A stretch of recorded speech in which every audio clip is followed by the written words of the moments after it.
ఓం నమ శివాయ్. ఈరోజు శివయ్య సందేశం ఏంటి అంటే, భక్త, ఇది ఇప్పుడు ఈ క్షణమే విను, అస్సలు ఆలస్యం చేయకు. సరిగ్గా ఇది విన్న ఒక గంటలో నువ్వు ఊహించని మార్పు నీ జీవితంలో వస్తుంది. ఏమాత్రం వదులుకున్నా సరే తరువాత నువ్వే ఇబ్బంది పడాల్సి వస్తుంది. నీ శివయ్యపై ఏమాత్రం నమ్మకమున్నా, నీ శివయ్యని నువ్వు నమ్మినా, నీ కష్టాలు సమస్యలను నీ శివయ్య తొలగిస్తారు, నీ జీవితాన్ని మారుస్తారు అని నీకు నమ్మకం ఉంది కదా. అయితే ఇంకెందుకు ఆలస్యం, ఆఖరి వరకు ఇది విని అర్థం చేసుకో. నీ జీవితంలో నీకైన మార్పు రాబోతుంది.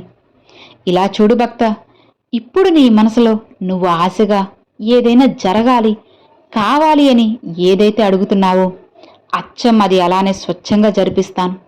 వెంటనే ఇది విను. ఇది విన్న సరిగ్గా ఒక గంటలోనే నువ్వు ఆశ్చర్యపోయేంత మార్పు నీ మనసులో వస్తుంది. శ్రద్ధగా మనస్ఫూర్తిగా ఈ శివయ్య చెప్పేది విను చాలు. అన్నిటినీ జరిపిస్తాను. నిన్ను ధైర్యంగా ఉంచడానికి ఏం చేయాలి అనేది కూడా చెబుతాను. శివయ్య, నువ్వు నన్ను గమనిస్తున్నావా, నన్ను చూస్తున్నావా అని అడుగుతున్నావు కదా. నిన్ను చూడకుండా గమనించకుండా ఎలా ఉంటాను భక్త? నువ్వు నాపై నమ్మకంతో ఉంటే నీ పూర్తి జీవితాన్ని నేను మోస్తాను, బంగారుమయం చేస్తాను. నువ్వు ఊహించని అద్భుతాలు కూడా నీ జీవితంలో జరిపిస్తాను. భయపడకు. నీకు తోడుగా ఎవరు ఉన్నా లేకపోయినా సరే ఈ శివయ్య నీకు తోడుగా ఉంటారు. సాయం చేయడానికి వెనకాడను. ఎవ్వరూ లేరని అపోహపడకు, దిగులు పడకు. శివయ్య ఉన్నారు కదా. కొన్ని నిజాలు, అలానే కొంతమంది నిజస్వరూపాలు నీకు తెలియచేయాలని నీ నీడలా నీ వెంటే కాచుకొని కూర్చున్నాను. నీకు ఆపద వస్తుంది అని తెలియగానే నీ ముందుగా నేను నిలబడతాను. నీకు రక్షణ కవచంలా మారుతాను. నువ్వు చెడు మార్గంలో నడవకుండా, చెడు మాటలు మాట్లాడకుండా ఉండేలా నేను చూసుకుంటాను, కాపాడుకుంటాను. చిన్నపిల్లల్లాంటి మంచి మనసున్న నీది నాకు ఎంతో ముచ్చటేస్తుంటుంది ఆ మంచి మనసు చూస్తే. అందుకే ఏది వచ్చినా తట్టుకోలేక అల్లాడిపోతున్నా. ఇక నీకు చెడు చేయాలని చూసేవారిని నేను అడ్డుకుంటాను. నా భక్తుల జోలికి వస్తే ఏం జరుగుతుందో తెలిసేలా చేస్తాను. నా మూడో కన్ను తెరిచి వాళ్ళకి సమాధానం చూపుతాను.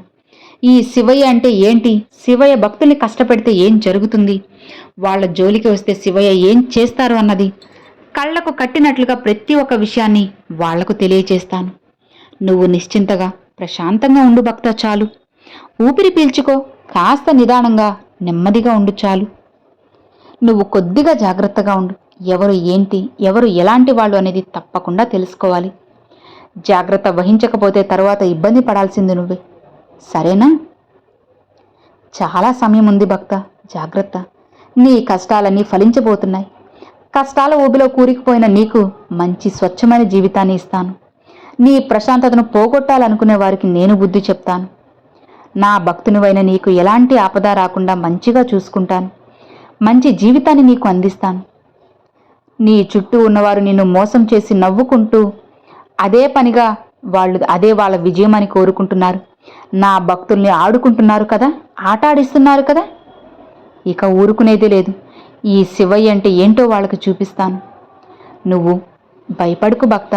వాళ్ళు అదే పనిగా ఏ పనిలోన్నా అన్నీ మానేసి నిన్ను ఇబ్బంది పెట్టడం, అవమానించడం ఇవే పనిగా పెట్టుకుని చేస్తూ ఉన్నారు. భయపడకు. అందర్నీ సరిచేసి నీ జీవితాన్ని స్వచ్ఛంగా మారుస్తాను. నీ నిజమైన భక్తి, స్వచ్ఛమైన ప్రేమకు అంతా మంచే జరిగేలా చేస్తాను. నువ్వు ఎదురు చూసే మంచి మంచి వార్తలు నీ చెవిన పడేలా చేస్తాను. నువ్వు కోరినవని నీకు అందిస్తాను భక్త. కాస్త ఆలస్యమైనా సరే అది ఖచ్చితంగా నిన్ను చేరుతుంది. ఆలస్యం అమృతమని తెలుసుకో. గొప్ప గొప్ప వరాలను నేను నీకు అందిస్తాను. నమ్మకంతో ఉంటే అంతా మంచే జరుగుతుంది. సంతోషంగా ధైర్యంగా ఉండు భక్త. నీకైనవి నీ చెంత చేరుస్తాను. ఒక్క విషయం మర్చిపోవద్దు. కన్నీరు పెట్టుకుంటే ఇక్కడ ఏది కూడా మారదు అని నువ్వు గుర్తుపెట్టుకోవాలి. అలాంటప్పుడు ఎందుకు చెప్పు కన్నీరు అలా కార్చుకుంటూ ఉన్నావు? నాపై నమ్మకంతో ఉండు. అప్పుడే నీ జీవితం బంగారుమయమవుతుంది. ఈ శివయ్య ఏం చెప్తున్నారనేది అర్థమైంది కదా. ఇక ఎలాంటి పిచ్చి పిచ్చి ఆలోచనలు ఏవి కూడా పెట్టుకోకు. మనసుని ప్రశాంతంగా ఉంచుకో, నెమ్మదిగా ఉంచు చాలు. నీ జీవితంలో జరగాల్సిన మంచి శుభకార్యాలు, మంచి పనులు అన్నిటినీ కూడా నేను జరిపిస్తాను. ఏ మంచి మంచి కార్యాలైతే నీ జీవితంలో జరగాలని కోరుకొని ఆశపడుతున్నావో వాటిని అలానే అచ్చంగా నేను జరిపిస్తాను. ఈ శివయ్యపై నీకు 1% నమ్మకం ఉన్నా చాలు. ఖచ్చితంగా నేను నీతోనే ఉన్నాను, నీ పక్కనే ఉన్నాను అని నిరూపించి నీ జీవితాన్ని నీకు నచ్చినట్లుగా మంచిగా మారుస్తాను. ఇక నిశ్చింతగా ఉండు భక్త. ఈ శివయ్య ఎల్లవెల్లా నీకు తోడున్నాను కదా, ప్రశాంతంగా ఉండు అని ఈరోజు శివయ్య ఈ సందేశాన్ని పంపారండి. సో విన్నారు కదండి, శివయ్య చెప్పినట్లుగా కాస్త నమ్మకంతో భక్తితో ఎవరైతే శివయ్యని నమ్ముతూ ఉంటారో వాళ్ళకి ఖచ్చితంగా అద్భుతాలను, ఆశ్చర్యాలను, శుభవార్తలను శివయ్య ఖచ్చితంగా తెలియజేస్తారన్నమాట. ఈ వీడియో మీ అందరికి నచ్చింది అని అనుకుంటున్నాను. నచ్చితే ఒక చిన్న లైక్ చేయండి, మీ ఫ్రెండ్స్ అండ్ ఫ్యామిలీస్కి షేర్ చేయండి. ఫస్ట్గా మన ఛానల్ చూసారు సబ్స్క్రైబ్ చేసి సపోర్ట్ చేయండి ఫ్రెండ్స్. Thanks for watching. ఓం నమ శివాయ. శివాయ నమః.